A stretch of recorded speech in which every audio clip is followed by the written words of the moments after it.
عارف ان كلامي دلوقتي او كلامي في الفيديو ده ممكن يزعل شوية مني يعني، ولكن والله العظيم بجد الواحد دايما بيقول اللي هو شايفه، الحق اللي هو شايفه. انا حط نفسك، واكيد يعني احنا بنلعب كورة يا جدعان، بنلعب كورة.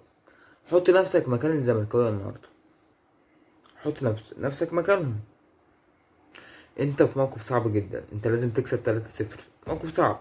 فجأة هوب لازم تكسب 4، لازم تسجل 4 أهداف بعد ما تسجل فيك الهدف. موقف صعب، فاهم؟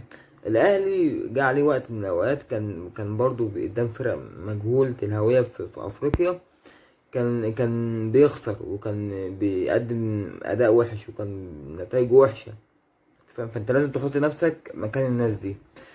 هوب فجأة بعد ظروف صعبة جدا لقيت نفسك يا باشا مصر خلاص صعدت. طبيعي جدا، انت صعدت الدور المجموعات، يعني لسه البطولة فيها كتير ولسه هتقابل فرق اقوى بكتير اوي، ممكن شكلك او تطلع من البطولة دي بشكل وحش جدا او طريقة مهينة.